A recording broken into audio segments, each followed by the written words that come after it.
Welcome back to our video series 50 Years of German UN Membership. Today we're here at the United Nations Development Programme with Achim Steiner, the administrator of the United Nations Development Programme. For more than 30 years, Achim Steiner has been a global leader on sustainable development, climate resilience and international cooperation. Today we're going to talk about Germany's role in the Sustainable Development Goals and the Agenda 2030. The Agenda 2030 was adopted in 2015 and all 193 member states of the United Nations supported this agenda as a roadmap for sustainable development. Ever since then, sustainable development has been the guiding principle of Germany's policies at home and abroad. And 2023 does not only mark the 50-year anniversary of Germany in the UN, but also the halfway point for the Agenda 2030, with the SDG Summit coming up in September. How has Germany demonstrated leadership in the area of SDGs and development more generally? Well, first of all, I think Germany was one of the strong advocates amongst the UN membership in the actual negotiation and articulation of the 2030 Agenda and the 17 Sustainable Development Goals. We have to remember it took 2 years of very intense negotiations and deliberations.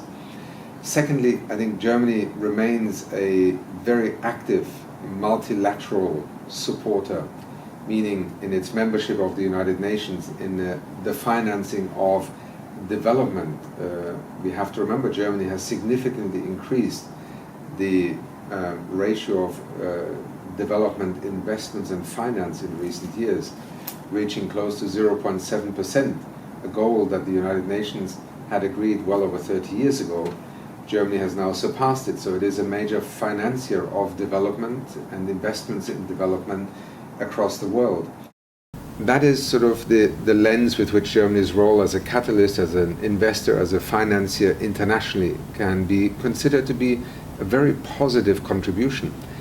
But Germany is also one of the largest economies in the world, economically, financially speaking, but also in terms of consumption of raw materials, of energy and so on. And so the transition that Germany itself has undergone over the last 20 to 30 years on many of the key sustainability variables that are central also to the SDGs is equally a contribution. The energy transition in many ways is today credited in its early period to very bold leadership within Germany to incentivize the kind of energy transition from fossil fuel-based and nuclear-based electricity generation to clean energy-based generation. As we meet today on this 50th anniversary year of Germany, Germany will also surpass the 50% mark of its entire electricity consumption being supplied through clean energy sources. This is a remarkable transition. Many countries watched Germany at the time. Then, as is often the case, bold policy initiatives suddenly slow down a little bit, so other countries began to speed up.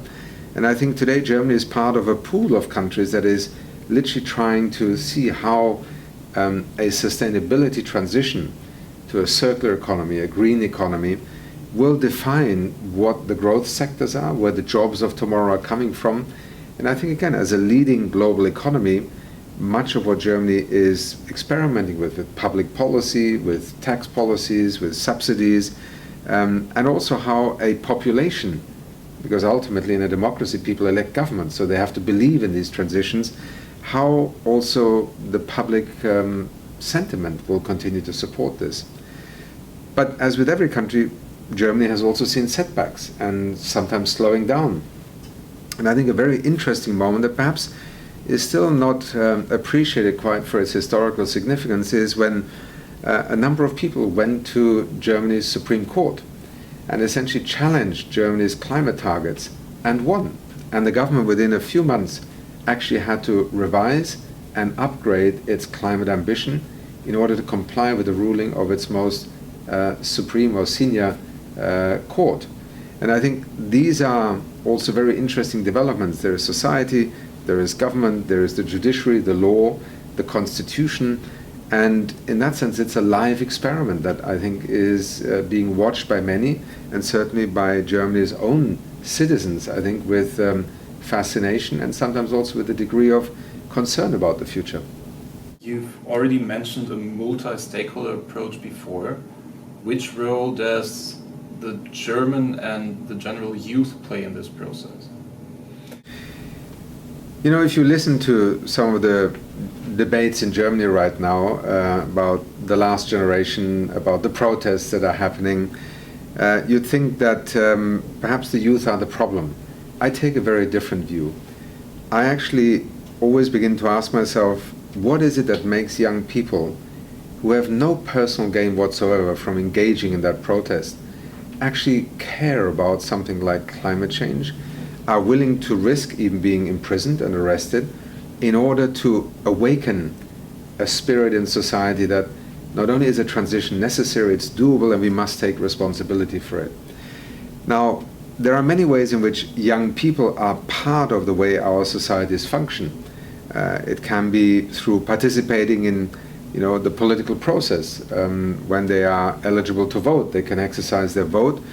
But I think the Sustainable Development Goals are also an extraordinary opportunity for people's passion to find an expression in perhaps picking a goal such as addressing inequality or climate change or perhaps access to clean energy, and becoming involved as an advocate, as an activist, or maybe in due course as a young professional also.